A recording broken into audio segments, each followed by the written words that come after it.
नमस्कार दोस्तों, बहुत बहुत स्वागत है आपका सरकारी परीक्षा के इस डेली करंट अफेयर्स वाले वीडियो में। दोस्तों, आज की इस वीडियो में मैं करंट अफेयर्स को पूरी डिटेल में आपके साथ डिस्कस करने वाला हूं और करंट अफेयर्स को डिटेल के अलावा आपके साथ कुछ ऐसे क्वेश्चन पे भी यहां मैं डिस्कस करने वाला हूं जो आपके एग्जाम में पूछे जा सकते हैं। यानी जो भी न्यूज यहां मैं डिस्कस करने वाला हूं उनसे आपके एग्जाम में कैसे सवाल बन सकते हैं उस पर भी मैं यहां चर्चा करने वाला हूं। तो आप इस वीडियो को लास्ट तक जरूर देखिएगा और कोशिश कीजिएगा कि जो भी आपको यहाँ पे आपको इंपॉर्टेंट इंफॉर्मेशन लग रही है उसे कहीं नोट डाउन जरूर कर ले।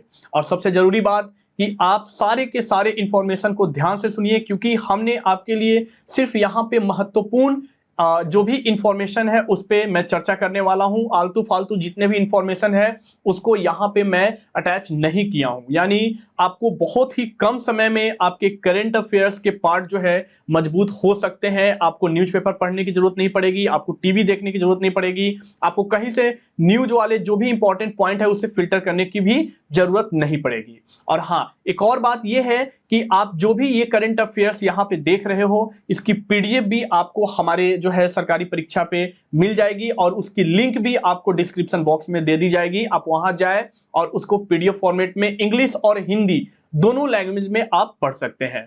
तो दोस्तों, अब इस वीडियो को आगे बढ़ाते हैं और देखते हैं हमारे आज के महत्वपूर्ण करंट अफेयर।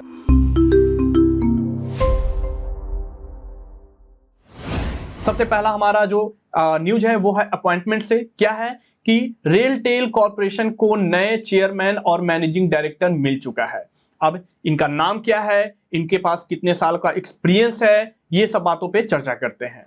तो इनका नाम जो है वो है संजय कुमार और ये RailTel corporation of India limited के नए चेयरमैन और मैनेजिंग डायरेक्टर बने हैं, यानी कि एमडी बने हैं। ठीक है दोस्तों। और इनके पास जो है इंडियन रेलवे के कुछ एक्सपीरियंस भी मौजूद है। यानी ये इंडियन रेलवे में सर्विसेज ऑफ सिग्नल इंजीनियर्स के ऑफिसर के रूप में ये कार्य कर चुके हैं।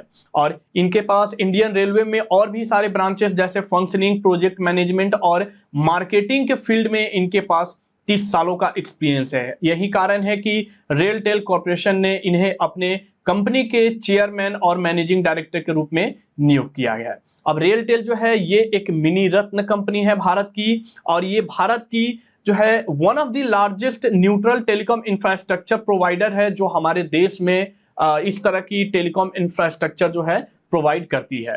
अब दोस्तों, इससे आपके एग्जाम में कैसे सवाल बन सकते हैं। सबसे पहला सवाल बन सकता है कि रेलटेल कॉर्पोरेशन के नए चेयरमैन और मैनेजिंग डायरेक्टर कौन बने हैं। यानी कि आपके जो सवाल यहां पे आ सकते हैं कि who has become new managing director and chairman of RailTel corporation, ये आप ध्यान में रखिएगा। ठीक है, तो आपका सवाल होगा संजय कुमार। ठीक है, इसे आप ध्यान में रखिएगा।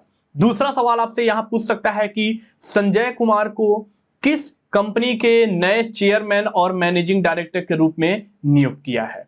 तो आपका जो जवाब होगा वो होगा रेलटेल कॉर्पोरेशन। और तीसरा सवाल जो यहां पे बन सकता है आपको कि संजय कुमार जिन्हें रेलटेल कॉर्पोरेशन के नए चेयरमैन और मैनेजिंग डायरेक्टर के रूप में नियुक्त किया गया है, इनके पास इंडियन रेलवे के कितने सालों का एक्सपीरियंस है। तो आपका जवाब यहां पे होगा 30 सालों का एक्सपीरियंस। ठीक है, तो ऐसे सवाल इस न्यूज से आपके एग्जाम में पूछे जा सकते हैं। अब आगे बढ़ते हैं, देखते हैं हमारा अगला न्यूज। अगला न्यूज ये है कि स्वेला ब्रेवरमैन ने first queen Elizabeth second award अपने नाम कर लिया है। और इन्होंने किस कैटेगरी में किया है, ये कहां से बिलोंग करती हैं और इनके इससे पीछे इन्होंने जो है किस देश के लिए अपना योगदान दिया है, इन सब बातों पे चर्चा करते हैं। तो स्वेला ब्रेवरमैन जो है ये भारतीय मूल की एक ब्रिटेन की नागरिक हैं और इन्होंने जो अभी इस अवार्ड को जीता है वो इस अवार्ड को जीतने वाली पहली भारतीय मूल की ब्रिटेन नागरिक है। ठीक है, और ये जो है ब्रिटेन में होम सेक्रेटरी के रूप में अभी जो है पद पे बनी हुई है। अभी जो ब्रिटेन में हाल ही में प्रधानमंत्री पद की जो इलेक्शन किए गए थे उनमें जो प्राइम मिनिस्टर लिज ट्रस ने जीत दर्ज की और इन्होंने पिछले महीने ही अभी जो है स्वेला ब्रेवरमैन को अपने कैबिनेट में नियुक्त किया था। और ये जो है इनका इंग्लैंड से और भी इन्होंने इंग्लैंड में योगदान दिया है। यानी कि ये 2020 से 2022 तक इंग्लैंड की ये अटॉर्नी जनरल भी रही है। यानी इनका जो पद रहा है इंग्लैंड जैसे देशों में भारतीय मूल के होते हुए भी वो काफी एक हायर पोस्ट रहा है। और इस पोस्ट पे जो है इन्होंने कुछ ऐसे कार्य किए हैं जिनके कारण इन्हें जो है first queen Elizabeth second award से इन्हें सम्मानित किया गया है। अब ये अवार्ड जो है इसकी एस्टैब्लिशमेंट जो है 2000 में की गई थी। और बेसिकली ये अवार्ड उन पर्सन को दिया जाता है जो बेसिकली साउथ एशिया से बिलोंग करते हैं और उनका जो यूके में अचीवमेंट रहा है वो काफी ग्रेट रहा है, और वैसे पर्सन को ही इस अवार्ड से सम्मानित किया जाता है। अब इससे सवाल आपके क्या बन सकते हैं कि भारतीय मूल की पहली महिला कौन है जिन्होंने क्वीन एलिजाबेथ सेकेंड का अवार्ड अपने नाम किया है। ये ऐसे आपके क्वेश्चन बन सकते हैं। दूसरा क्वेश्चन ये बन सकता है कि इन्हें जो क्वीन एलिजाबेथ सेकेंड अवार्ड का जो सम्मान दिया गया है वो किस कैटेगरी में दिया गया है।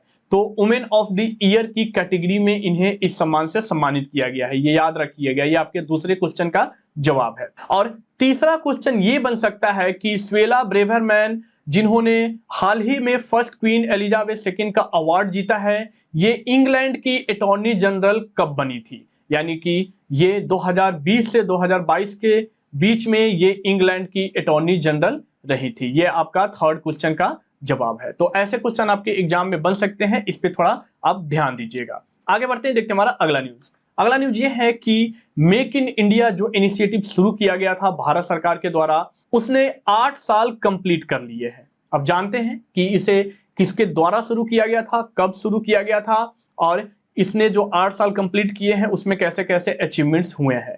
तो हमारे भारत सरकार की ये एक फ्लैगशिप प्रोग्राम है और हमारे भारत देश के प्रधानमंत्री श्री नरेंद्र मोदी द्वारा इसे 2014 में शुरू किया गया था। ये एक ऐसा इनिशिएटिव है जो कि हमारे भारत देश को ग्लोबल मैन्युफैक्चरिंग और इन्वेस्टमेंट डेस्टिनेशन बनाने के लिए शुरू किया गया था। यानी कि जितने भी हमारे फॉरेन इन्वेस्टर हैं उन्हें भारत में इन्वेस्ट करने के लिए अट्रैक्ट किया गया। ये इनिशिएटिव शुरू किया गया कि आप आए और भारत में बहुत सारे ऐसे प्रोडक्ट्स हैं, ऐसे प्रोडक्ट को आप जो है यहाँ पे मार्केटिंग कर सकते हैं या आप अपने कंपनी को भारत में अच्छे तरीके से शुरू कर सकते हैं। इसके लिए भारत सरकार के द्वारा बहुत सारे फैसिलिटी भी उन्हें प्रोवाइड किए जाते हैं। ठीक है, तो अब अगर मैं बात कर लूं कि बहुत सारे सेक्टर जो है इस मेक इन इंडिया के तहत भारत सरकार के द्वारा जो है वो शुरू किया गया। लगभग 27 सेक्टर में भारत सरकार के द्वारा ये इनिशिएटिव जो है शुरू किए गए थे। और ये इनिशिएटिव इस साल 25 सितंबर 2022 को इसकी जो है वो 8वीं एनिवर्सरी कंप्लीट हो चुकी है। यानी कि 8 साल इस इनिशिएटिव का हो चुका है और ये बहुत ही एक महत्वपूर्ण इनिशिएटिव है जो हमारे भारत सरकार के द्वारा शुरू किया गया है।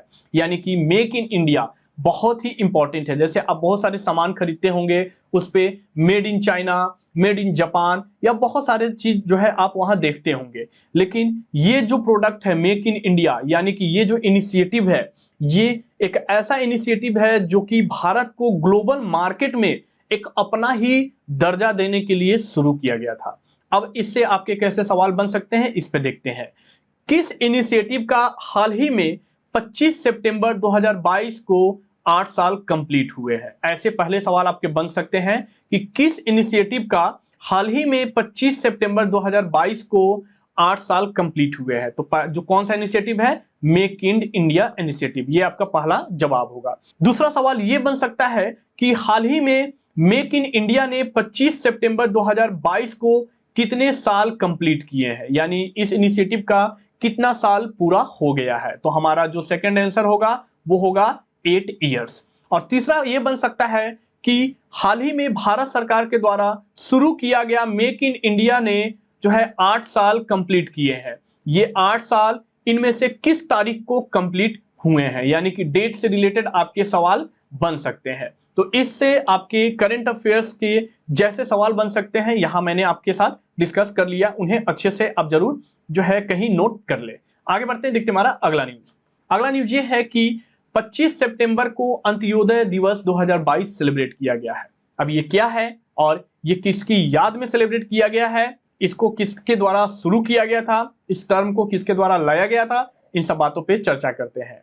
तो ये जो 25 सितंबर को अंत्योदय दिवस पूरे भारत में सेलिब्रेट किया जाता है वो पंडित दीनदयाल उपाध्याय जी के स्मरण में किया जाता है। यानी कि 25 सितंबर को पंडित दीनदयाल उपाध्याय जी का बर्थ एनिवर्सरी है और इनके इसी बर्थ एनिवर्सरी के तहत जो है हर साल 25 सितंबर को भारत में अंत्योदय दिवस मनाया जाता है। और ये जो कॉन्सेप्ट है अंत्योदय, अगर इस वर्ड को ध्यान से देखें तो हमारा जो वर्ड है ये दो वर्ड से मिलकर बना है अंत्योदय, यानी कि हिंदी में जो देखें तो ये जो है ये अंत्योदय, यानी ये दो वर्ड से बना हुआ है अंत और योदय, यानी कि अंत और उदय, यानी कि जो लास्ट पर्सन है हमारे जो भारत देश के, जो कि बहुत गरीब से गरीब बिलोंग करते हैं, यानी कि एक भी पर्सन छूटने नहीं चाहिए, सबके जो है डेवलपमेंट होने चाहिए, सबका उदय होना चाहिए। यानी कोई भी इनिशिएटिव है या कोई भी भारत सरकार के द्वारा जो कोई भी अगर स्कीम लाई जा रही है तो वो हमारे भारत देश के हर एक नागरिक तक पहुंचनी चाहिए और उनका उत्थान जो है हर एक नागरिक को होना चाहिए, यानी हर एक नागरिक का उत्थान होना चाहिए। इनका बेसिकली इस कॉन्सेप्ट का मतलब यही था और ये जो कॉन्सेप्ट था ये हमारे भारत देश के महान लीडर पंडित दीनदयाल उपाध्याय जी द्वारा शुरू किया गया था। और ये जो है हमारे भारत देश के एक महान लीडर तो थे ही साथ ये बहुत सारे भारत देश के जो रूलिंग पार्टी रहे हैं उनके ये मोरल इंस्पिरेशन रहे हैं।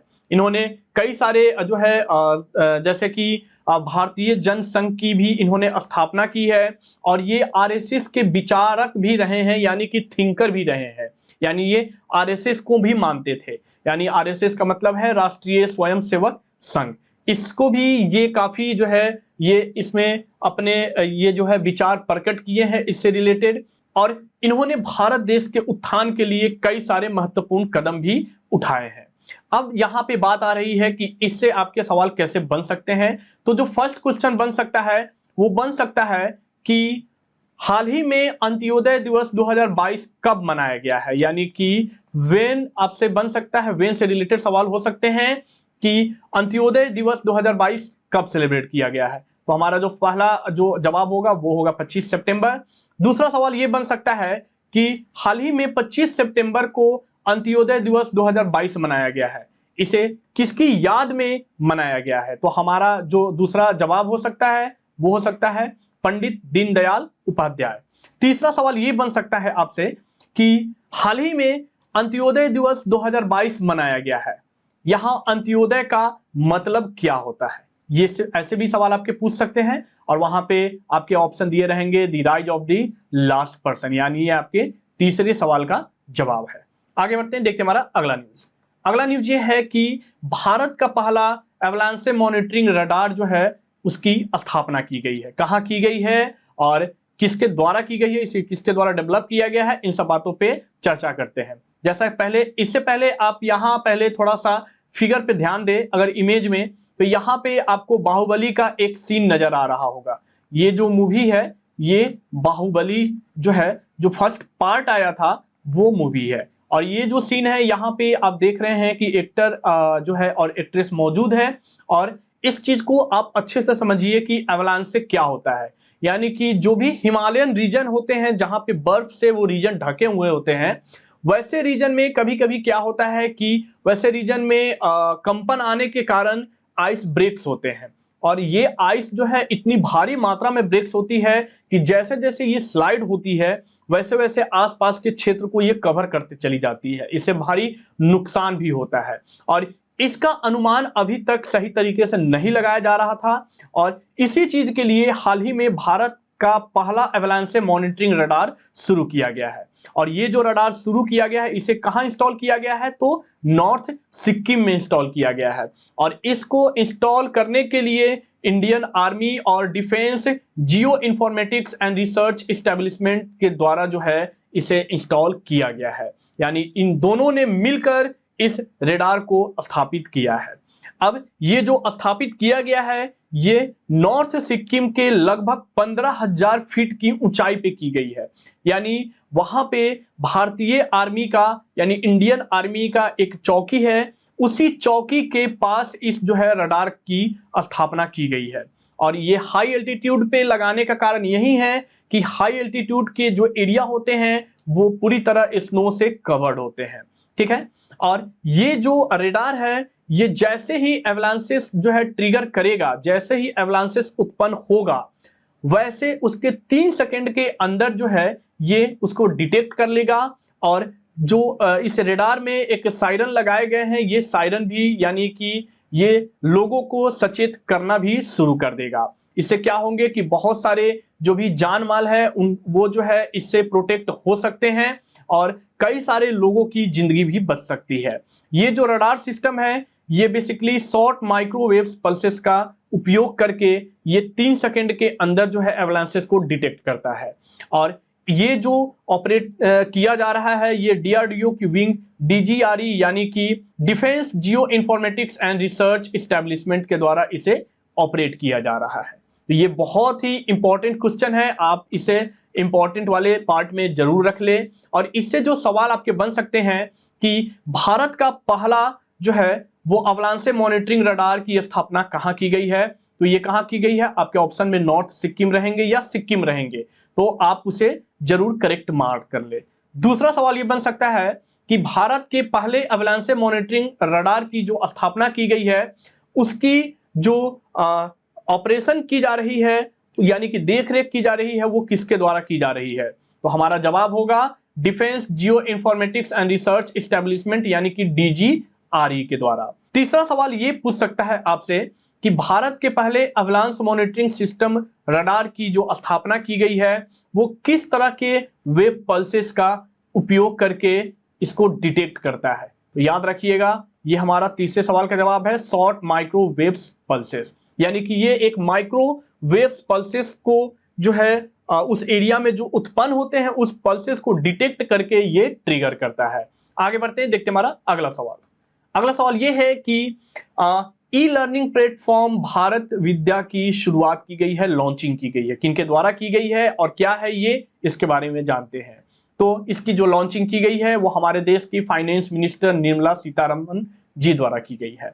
और ये भारत विद्या क्या है, तो ये एक तरह की ऑनलाइन लर्निंग प्लेटफॉर्म है जो कि पूरी तरह डेडिकेटेड है Indology, south Asian oriental studies या आर्ट से रिलेटेड और आर्किटेक्ट से रिलेटेड, लैंग्वेज या फिलॉसफी से रिलेटेड, ये पूरी की पूरी तरह जो है ये डेडिकेटेड है। अब इसकी जो डिजाइनिंग और डेवलपमेंट की गई है ये भारत विद्या की वो भंडारकर ओरिएंटल रिसर्च इंस्टीट्यूट के द्वारा की गई है। और भंडारकर ओरिएंटल रिसर्च इंस्टीट्यूट जो है ये हमारे भारत देश का एक लार्जेस्ट जो है मैन्युस्क्रिप्ट जो कि संस्कृत और प्राकृत लैंग्वेज में मौजूद है उसका ये एक कलेक्टर्स है, यानी कलेक्ट करने का काम करता है। और बहुत सारे बुक्स के भी इन्होंने जो है रचना की है।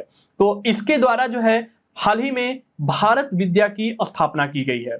इसमें जो कोर्सेस ऑफर किए जा रहे हैं वो 6 कोर्सेस अभी फिलहाल शुरू किए गए हैं, जिनमें वेद विद्या, भारतीय दर्शन शास्त्र, fundamental of archaeology, Sanskrit learning और 18 प्रवास of Mahabharata, works of Kalidas and भाषा, ये कोर्सेस जो है इस ऑनलाइन प्लेटफॉर्म के द्वारा अभी शुरू की गई है। तो इसे आप जरूर याद रखिएगा।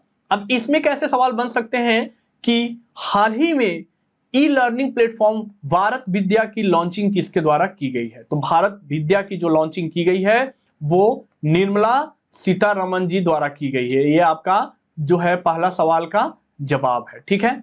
दूसरा सवाल ये बन सकता है कि हाल ही में निर्मला सीतारमन जी के द्वारा शुरू की गई ई लर्निंग प्लेटफॉर्म भारत विद्या के द्वारा कितने कोर्सेस प्रोवाइड किए जा रहे हैं, तो इसका जो जवाब होगा वो 6, यानी कि ये आपके दूसरे सवाल का जवाब होगा। तीसरा सवाल ये पूछ सकता है आपसे कि ई लर्निंग प्लेटफॉर्म भारत विद्या की डिजाइनिंग और डेवलपमेंट किसके द्वारा की गई है, तो हमारा जवाब होगा भंडारकर ओरिएंटल रिसर्च इंस्टीट्यूट यानी कि BORI। और अब थोड़ी BORI के बारे में जान लेते हैं। तो BORI की जो एस्टैब्लिशमेंट की गई है वो 1917 में की गई है और कहां, महाराष्ट्र के पुणे में की गई थी, ठीक है। आगे बढ़ते हैं, देखते हमारा अगला न्यूज। अगला न्यूज ये है कि भारतीय महिला खिलाड़ी जिनका नाम झूलन गोस्वामी है, इन्होंने रिटायरमेंट की घोषणा कर दी है। किस मैच के फॉर्मेट से रिटायरमेंट की घोषणा की है और इनके बारे में थोड़ी जानकारी यहाँ पे देखते हैं। तो ये इन्होंने जो रिटायरमेंट की घोषणा की है वो इंटरनेशनल क्रिकेट से इन्होंने कर दी है और ये जो घोषणा इन्होंने किया है वो 24 सितंबर 2022 को किया है। ये भारतीय जो है महिला खिलाड़ी है और ये भारतीय एक बहुत ही फेमस महिला क्रिकेटर खिलाड़ी है।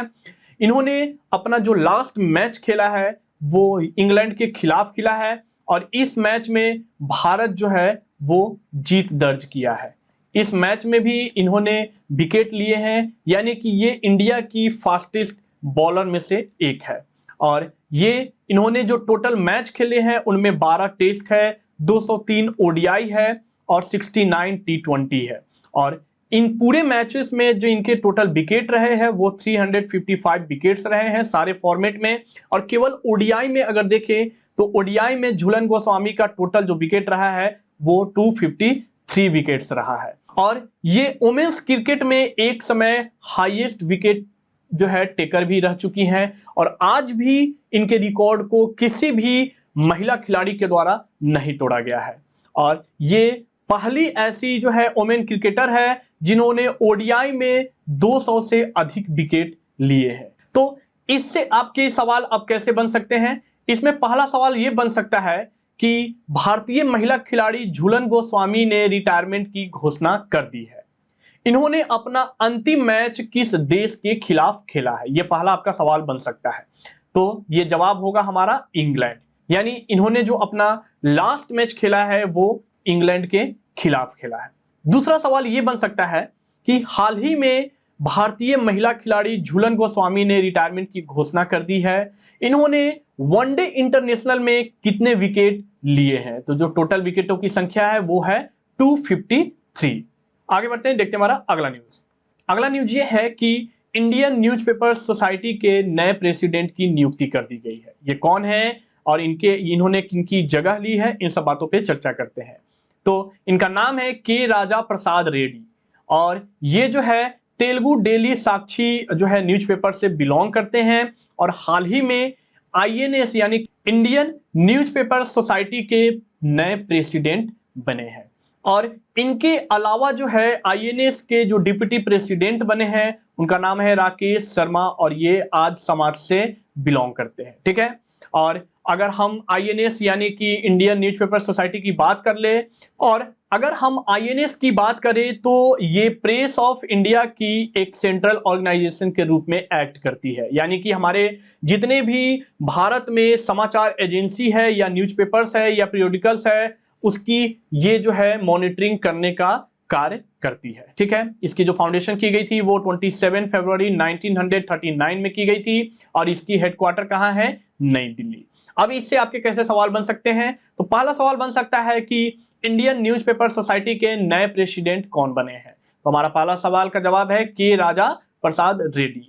दूसरा सवाल यह बन सकता है कि जो इंडियन न्यूज़पेपर सोसाइटी के नए प्रेसिडेंट बने हैं के राजा प्रसाद रेड्डी, वो किस न्यूज़पेपर से बिलोंग करते हैं? तो वो बिलोंग करते हैं तेलुगु डेली साक्षी से। ठीक है, तीसरा सवाल ये बन सकता है कि आईएनएस यानी कि इंडियन न्यूज़पेपर सोसाइटी के नए डिप्टी प्रेसिडेंट के रूप में किन्हें नियुक्त किया गया है? तो हमारा जवाब होगा राकेश शर्मा। ये हमारा तीसरा सवाल का जवाब होगा। आगे बढ़ते हैं, देखते हैं हमारा अगला न्यूज। हमारा अगला न्यूज ये है कि भारत की जो बर्थ के समय सेक्स रेशियो है 10 स्टेटों में उसमें इंप्रूवमेंट दर्ज किए गए हैं, यानी कि इसकी रेट डिक्लाइन हुई है और मोर्टेलिटी से ये बिलोंग करती है, इसीलिए ये भारत के लिए एक बहुत ही बड़ी खुशखबरी है। चलिए इसके बारे में जानते हैं। ये रिपोर्ट, ये सर्वे किसके द्वारा निकाला गया था और क्या क्या रिपोर्ट में यहाँ पे दिया गया है। तो ये जो सर्वे निकाला गया है ये सैंपल रजिस्ट्रेशन सर्वे के द्वारा निकाला गया है और इसमें ये बताया गया है कि भारत में जो चाइल्ड मोर्टेलिटी रेट है और जो एवरेज सेक्स रेशियो है बर्थ के समय उसमें इंप्रूवमेंट दर्ज की गई है, यानी जो बच्चे जन्म लेने के बाद तुरंत मर जाते हैं और जो बच्चे का जन्म हो रहा है जो सेक्स रेशियो है उसमें इंप्रूवमेंट दर्ज की गई है। ठीक है, अब इसके बारे में जानते हैं कि जो मोर्टेलिटी रेट है भारत में दो है, नियोनेटल मोर्टेलिटी और दूसरा है इन्फेंट मोर्टेलिटी। यानी नियोनेटल मोर्टेलिटी को समझते हैं और इन्फेंट मोर्टेलिटी को समझते हैं। तो नियोनेटल मोर्टेलिटी का मतलब ये होता है कि जब कोई बच्चा जन्म लेता है और जन्म के 30 दिन के भीतर अगर उसकी मृत्यु हो जाती है किसी कारणवश तो वो नियोनेटल मोर्टेलिटी कहलाता है। अब अगर कोई बच्चा जन्म लेता है और जन्म के 1 साल के अंदर जो है उस बच्चे की अगर डेथ हो जाती है तो इसे इन्फेंट मोर्टेलिटी कहते हैं। ठीक है, अब नियोनेटल मोर्टेलिटी जो भारत की एवरेज दर्ज की गई है वो डिक्लाइनिंग दर्ज की गई है, यानी कि डिक्लाइन हुए हैं। क्या डिक्लाइन हुए हैं कि 2020 में जो ये रिपोर्ट निकाली गई है, ये 2020 की सर्वे है और उसमें 1000 लाइव बर्थ पे 20 बच्चे की डिक्लाइनिंग दर्ज की गई है, यानी कि 20 ऐसे बच्चे भी हैं 1000 लाइव पे जिनकी मृत्यु नहीं हुई है, यानी कि मोर्टेलिटी रेट जो है ये घटी है। और जो कि 2019 में 22 थी और 2014 में 26 थी, यानी 26 बच्चों की जो है वो डेथ हो जाती थी। ठीक है, और जो इन्फेंट मोर्टेलिटी रेट दर्ज की गई है वो 2020 में 28 पे आकर गिर चुकी है, जो कि 2019 में 30 थी और 2014 में कितनी थी, 39 थी। अब अंडर 5 मोर्टेलिटी भी होता है, यानी कि 5 साल के अंदर अगर उस बच्चे की डेथ हो जाती है तो वो अंडर 5 मोर्टेलिटी के अंदर आता है और इसमें भी डिक्लाइनिंग दर्ज की गई है, यानी कि 2020 में जो सर्वे हुई है उसमें 32 जो है इस सर्वे में रिपोर्ट निकली है, जो कि 2019 में 35 थी और 2014 में 45 थी। इसे आप इस आंकड़ा को जरूर अच्छे से याद कर लीजिएगा, क्योंकि इससे आपके सवाल एग्जाम में जरूर से जरूर बनते हैं। अब जिस राज्य में इन्फेंट मोर्टेलिटी या नियोनेटल मोर्टेलिटी जो डिक्लाइनिंग दर्ज की गई है उनमें केरल सबसे आगे है, जिसमें 4 जो है इसमें दर्ज की गई है। उसके बाद दिल्ली है, तमिलनाडु है, महाराष्ट्र है, जम्मू कश्मीर, पंजाब है। और जो हमारे भारत देश की जो हाईएस्ट सेक्स रेशियो है वो सबसे ज्यादा जहां पे दर्ज की गई है लोवेस्ट वो उत्तराखंड है। ठीक है, यहां पे जो सेक्स रेशियो दर्ज की गई है ये 844 दर्ज की गई है। आगे बढ़ते हैं, देखते हैं हमारा अगला न्यूज।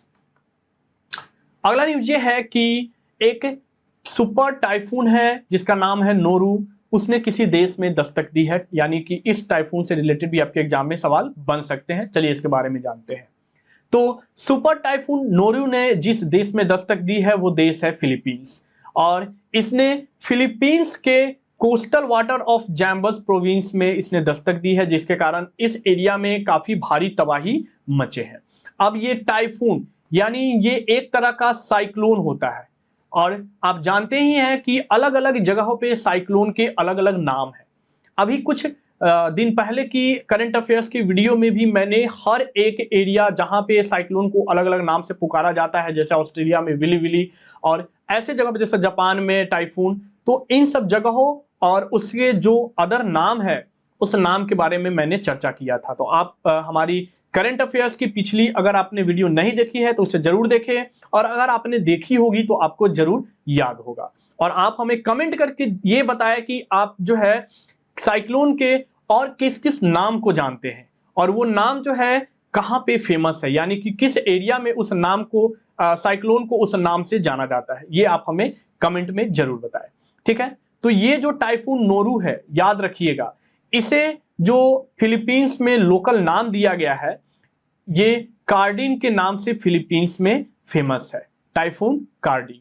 तो ये आपके इंपॉर्टेंट इंफॉर्मेशन है। अब इससे सवाल कैसे बनेंगे कि हाल ही में किस देश में सुपर टाइफून नोरू दर्ज की गई है, तो हमारा जवाब होगा पहला फिलीपींस। दूसरा यह है कि हाल ही में फिलीपींस में सुपर टाइफून नोरू की जो है आगमन हुई थी, इसे लोकल लैंग्वेज में किस नाम से पुकारा जा रहा था, तो इसे नाम से पुकारा जा रहा था टाइफून कार्डिन। ये हमारा जो है सवाल है और इसके जवाब है। ठीक है दोस्तों, तो दोस्तों ये है हमारे आज के कुछ महत्वपूर्ण करंट अफेयर्स। अब आपके लिए एक महत्वपूर्ण प्रश्न जो कि आपके करंट अफेयर्स सेक्शन के पार्ट से भी है, जहां आज मैंने जिस पार्ट से डिस्कस किया, और स्टैटिक पार्ट से भी है, यानी कि ये सवाल आपके करंट अफेयर्स अगर आपने अच्छे से आज देखा है सुना है तो उससे रिलेटेड ये सवाल है आपके लिए। सवाल ये है कि अंत्योदय कार्यक्रम राज्य में सबसे पहले शुरू किया गया था। यहाँ आपको ऑप्शन दिए हुए हैं, इन ऑप्शन में से किस राज्य में